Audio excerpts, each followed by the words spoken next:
కుప్పం మండలం నారాయణపురం అనే విలేజ్లో మధ్యాహ్నం దాదాపుగా 1:10 ఒక శిరీష అనే 29 ఇయర్స్ ఉమ్మన్ని ఒక నలుగురు వ్యక్తులు అంటే ఫ్యామిలీ వాళ్ళు మునెప్ప, వెంకటమ్మ, రాజా, జగదీశ్వరి వీళ్ళు నలుగురు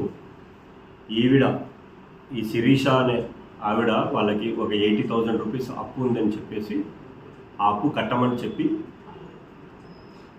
వాదులాడుకొని మీరు అప్పు కట్టేంత వరకు నేను ఊరి నుంచి పంపించమని చెప్పేసి ఇంటి వద్ద ఉన్న ఒక వేప చెట్టుకి కట్టేయడం జరిగింది. తాడుతో కట్టేసి కొట్టడం జరిగింది ఆవిడని. ఈ విషయంగా మాకు వాట్సాప్ ద్వారా ఒక ఫోటో రావడంతో ఇమ్మీడియట్గా నేను మా సిబ్బందిని అలర్ట్ చేసి పంపించడం జరిగింది. మా సిబ్బంది అక్కడికి వెళ్ళే టయానికి ఆ అమ్మాయికి కట్లిప్పేసి కూర్చోబెట్టి మాట్లాడుతున్నారు ఊళ్ళో కొంతమంది. వెంటనే మనం పోలీస్ స్టేషన్కి తీసుకురావడం జరిగింది. జరిగిన సంఘటనకి శిరీష నుంచి కంప్లైంట్ తీసుకొని ఒక కేసు రిజిస్టర్ చేయడం జరిగింది. దీంట్లో ముద్దాయిలుగా భావిస్తున్న మునెప్ప, వెంకటమ్మ, రాజా అండ్ జగదీశ్వరి అనే వాళ్ళు కూడా మన కస్టడీలో ఉన్నారు. వాళ్ళని ఇప్పుడు రిమాండ్కి పంపిస్తున్నాము. ఈ కేసులో 126 Clause 2, 118 Clause 1, 115 Clause 2, 351 Clause 2 and 109 BNS Act read with 3 Clause 5 case register చేయడం జరిగింది. That means attempt to murder case కట్టడం జరిగింది. దీని పూర్వపరాలు విచారిస్తే ఈ శిరీష అనే అమ్మాయి తన భర్తతో, తిమ్మరాయప్ప అనే భర్తతో ఆ విలేజ్లో, నారాయణపురం విలేజ్లో గతంలో ఉండేది. ఒక 3 years బ్యాక్ వాళ్ళకి అక్కడ ఎక్కువగా అప్పులు చేసేసి తీర్చలేక ఎక్కువ మొత్తంలో లక్షల్లో అని చెప్తున్నారు. ఇప్పుడు నేను విలేజ్కి వెళ్ళి ఎంక్వైరీ చేయడంతో లక్షల్లో ఎక్కువ అప్పులు చేసేశారు. తీర్చలేని పరిస్థితుల్లో వాళ్ళు ఊరిడ్చి వెళ్ళిపోయారు 3 years బ్యాక్. అప్పటి నుంచి వాళ్ళ ఆచూకీ తెలియలేదని గ్రామస్తులు చెప్తున్నారు. ఇది ఇలాగుండగా సోషల్ ఈవిల్స్ జరిగినప్పుడు దాన్ని సరైన అవగాహనతో ప్రజలకి ప్రజెంట్ చేస్తే బాగుంటుంది మీడియా ద్వారా. అలా కాకుండా కొద్దిగా త్వరగా న్యూస్ ఇవ్వాలి అనే కాంపిటేటివ్ స్పిరిట్తో కొన్ని విషయాల్లో కొంత దుందుడుకుగా తీసుకెళ్లడం జరుగుతుంది. దానివలన ఈ సొసైటీలో అన్రెస్ట్ క్రియేట్ అవుతుంది, ఏదో జరిగిపోతుంది అనే విషయము.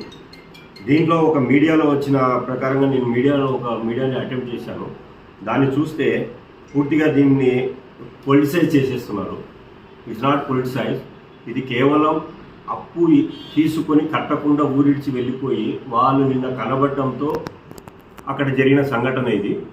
అంతేగాని దీంట్లో ఎటువంటి పొలిటికల్ యాంగిల్ కానీ ఇతర యాంగిల్స్ కానీ లేవు.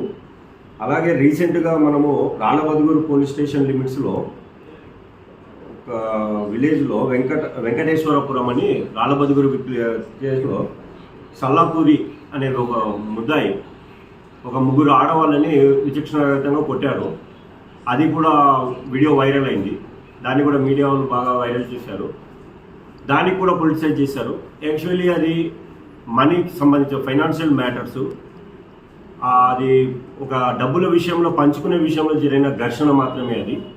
ఇంకా దానికి వేరే కారణం లేదు. కానీ దాన్ని కూడా పొలిటిసైజ్ చేసి సెన్సిటివ్ చేస్తున్నారు. దయచేసి అలా చేయొద్దండి. ఇంకోటి కూడా, నిన్న సోమన్న అనే ఒక వ్యక్తి అతని ల్యాండ్లోంచి దాదాపు ఒక 30 నుంచి 40 అడుగుల అవతల ఉండే శ్మశానానికి దారి కావాలని ఆ విలేజర్స్ పిటిషన్స్ పెట్టుకున్నారు. నల్లపరెడ్డి విలేజ్ అది కూడా. ఆ ప్రయత్నం పెట్టినప్పుడు ఎంఆర్ఓ గారు 3-4 సార్లు వెళ్ళి విజిట్ చేసి అక్కడ ఒక 6 అడుగుల దారి ఏర్పాటు చేసి రాళ్ళు కూడా నాటాడు. ఎంఆర్ఓ గారు వస్తేనే ఈ సోమన్న అనే వ్యక్తి రాళ్ళు పీకేస్తాడు. ఇలా 3-4 సార్లు జరిగింది. ఈ విషయము ఆర్డీఓ గారు, కలెక్టర్ గారు కూడా తెలిసి ఇది కొద్దిగా స్ట్రిక్ట్గా చేయండి, దాంట్లో ప్రజలకు ఉపయోగపడే దాంట్లో 6 అడుగుల నేల ఇవ్వడం పెద్ద ఇబ్బంది కాదని చెప్పేసి చెప్పడం జరిగింది. దాని విషయంగా అతడు పదే రాళ్ళు పీకేస్తూ ఉంటే ఎంఆర్ఓ గారు ఇచ్చిన కంప్లైంట్ మేరకు సోమన్న మీద మనము ఒక చిన్న కేసు నమోదు చేయడం జరిగింది. ఆ చిన్న కేసు నమోదు చేయడం జరిగిన తర్వాత అతనికి నోటీసులు ఇస్తే తీసుకోలేదు.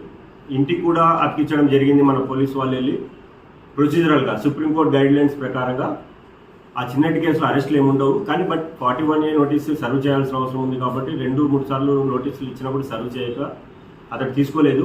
మోరోవర్ చాలా బ్యాడ్గా ఫిల్తీ లాంగ్వేజ్ వాడుతూ అబ్యూస్ చేస్తున్నాడు ఎంప్లాయీస్ని, అంటే ఎంఆర్ఓ గారిని, ఎస్ఐని, వెళ్ళిన కానిస్టేబుల్స్ అంతా చాలా ఫిల్తీ లాంగ్వేజ్తో అబ్యూస్ చేయడం, ఫుల్గా తాగి ఉండి ఇలా చేయడం